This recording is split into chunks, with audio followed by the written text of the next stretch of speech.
कि 25 सितंबर को जो घटना हुई थी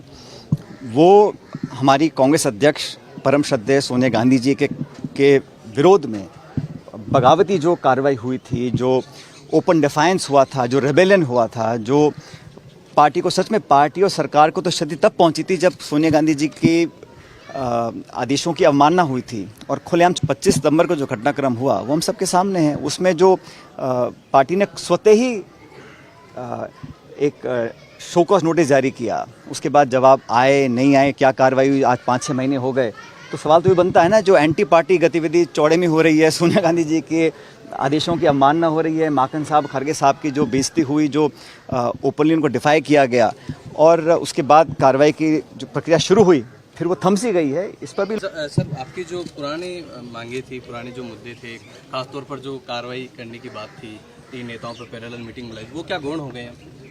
अब इसका जवाब तो आपको प्रभारी साहब और एआईसीसी का नेतृत्व दे सकता है, लेकिन ये बात सच है कि 25 सितंबर को जो घटना हुई थी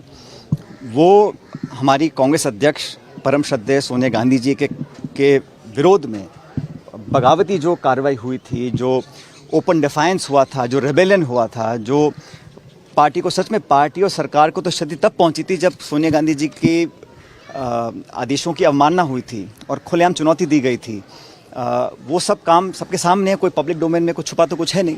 और उस पर कार्रवाई नहीं हुई, क्यों नहीं हुई, क्या कारण रहे। जैसा आपने कहा कि पार्टी के खिलाफ की बातें हैं, तो हम सब लोगों ने अपनी बात रखी थी, लेकिन हम में से किसी ने कभी इस्तीफा कोई दिया नहीं। लेकिन उस 25 सितंबर को जो घटनाक्रम हुआ वो हम सबके सामने है। उसमें जो पार्टी ने स्वतः ही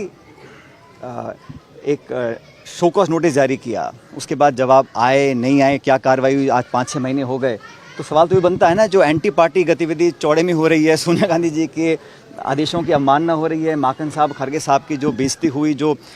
ओपनली उनको डिफाई किया गया और उसके बाद कार्रवाई की जो प्रक्रिया शुरू हुई फिर वो थम सी गई है। इस पर भी लोग सवाल उठाएंगे, लेकिन इसका जवाब मेरे पास नहीं, इसका जवाब एआईसीसी के पास। बीजेपी में नहीं जाएंगे ऐसा प्रताप सिंह खाचरियावास ने कहा है। क्या आप कई बातें आ रही है कि कोई नेता क्या स्टेटमेंट देता है, मैं उस पर कमेंट नहीं करना चाहता हूँ। मैं तो इतना जानता हूँ कि हम लोग मेहनत से काम कर रहे हैं, पार्टी के हित में जो बातें हैं उनको बता रहा हूँ। जब भी मैं दिल्ली जाता हूँ तो नेतृत्व से बात होती है, और जैसा आपने खुद कहा कि वेणुगोपाल जी और कमल जी मेरी बात हुई थी, मैंने अपना पक्ष रखा, सच्चाई बताई, जो घटनाक्रम हुआ उसके बारे में बताया, बैकग्राउंड को बताया, तथ्यों से अवगत कराया, और भविष्य में हम लोग क्या चाहते हैं, किस दिशा में हमारी पार्टी को चलकर विजय मिल सकती है, इस बारे में विस्तृत मैंने जानकारी दी। डिफरेंसेस क्या क्या है, मेनली जो मुद्दे क्या क्या है जो अभी भी रिजोल्व नहीं हो पाए, क्योंकि जनता में बहुत सारी बातें मतलब एक ही इशू है कि हमने जो कहा वो करके दिखाना चाहिए, क्योंकि हमारे जो विरोधी हैं,